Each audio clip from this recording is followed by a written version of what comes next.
Kejadian 50 ayat 1-26. Lalu Yusuf merubahkan dirinya, mendekap muka ayahnya serta menangisi dan mencium dia.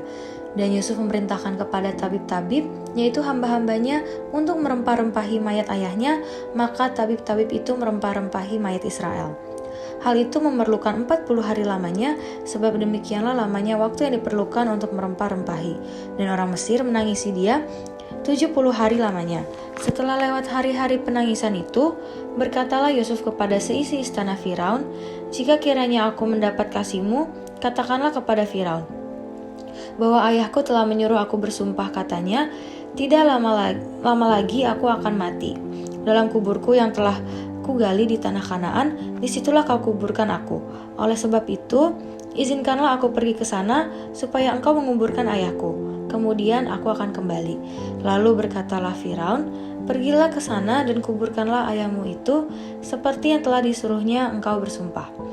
Lalu berjalanlah Yusuf ke sana untuk menguburkan ayahnya, dan bersama-sama dengan dia berjalanlah semua pegawai Firaun, para tua-tua dari istananya, dan semua tua-tua dari tanah Mesir, serta seisi rumah Yusuf juga, saudara-saudaranya, dan seisi rumah ayahnya. Hanya anak-anaknya serta kambing domba dan lembu sapinya ditinggalkan mereka di tanah Goshen. Baik kereta maupun orang-orang berkuda turut pergi ke sana bersama-sama dengan dia, sehingga iring-iringan itu sangat besar. Setelah mereka sampai ke Goren Ha-Atad yang di seberang sungai Yordan, maka mereka mengadakan di situ ratapan yang sangat sedih dan riuh, dan Yusuf mengadakan perkabungan 7 hari lamanya karena ayahnya itu. Ketika penduduk negeri itu, orang-orang Kanaan, melihat perkabungan di Goren Ha-Atad itu, berkatalah mereka, "Inilah perkabungan orang Mesir yang amat riuh."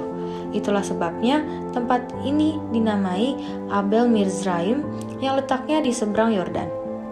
Anak-anak Yakub melakukan kepadanya seperti yang dipesankannya kepada mereka.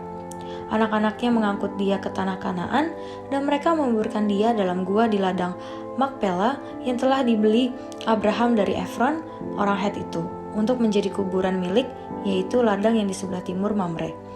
Setelah ayahnya dikuburkan, pulanglah Yusuf ke Mesir, dia dan saudara-saudaranya, dan semua orang yang turut pergi ke sana bersama-sama dengan dia untuk menguburkan ayahnya itu.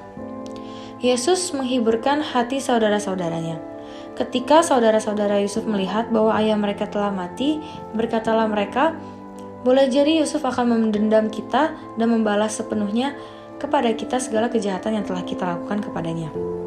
Sebab itu, mereka menyuruh menyampaikan pesan ini kepada Yusuf, "Sebelum ayahmu mati, ia telah berpesan, beginilah harus kamu lakukan kepada Yusuf. Ampunilah kiranya kesalahan saudara-saudaramu dan dosa mereka, sebab mereka telah berbuat jahat kepadamu. Maka sekarang, ampunilah kiranya kesalahan yang dibuat hamba-hamba Allah ayahmu." Lalu menangislah Yusuf ketika orang berkata demikian kepadanya. Juga saudara-saudaranya datang sendiri dan sujud di depannya serta berkata, "Kami datang untuk menjadi budakmu." Tetapi Yusuf berkata kepada mereka, "Janganlah takut, sebab aku inikah pengganti Allah? Memang kamu telah mereka-rekakan yang jahat terhadap aku, tetapi Allah telah mereka-rekakannya untuk kebaikan dengan maksud melakukan seperti yang terjadi sekarang ini, yakni memelihara hidup suatu bangsa yang besar. Jadi janganlah takut, aku akan menanggung makanmu dan makan anak-anakmu juga."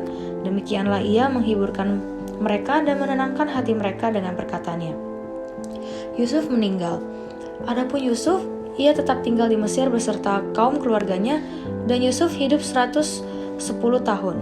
Jadi Yusuf sempat melihat anak cucu Efraim, sampai keturunan yang ketiga, juga anak-anak Makir, anak Manasye lahir di pangkuan Yusuf. Berkatalah Yusuf kepada saudara-saudaranya, "Tidak lama lagi aku akan mati. Tentu Allah akan memperhatikan kamu dan membawa kamu keluar dari negeri ini, ke negeri yang telah dijanjikannya dengan sumpah kepada Abraham, Ishak dan Yakub." Lalu Yusuf menyuruh anak-anak Israel bersumpah, katanya, "Tentu Allah akan memperhatikan kamu pada waktu itu, kamu harus membawa tulang-tulangku dari sini." Kemudian matilah Yusuf berumur 110 tahun. Mayatnya dirempah-rempahi dan ditaruh dalam peti mati di Mesir.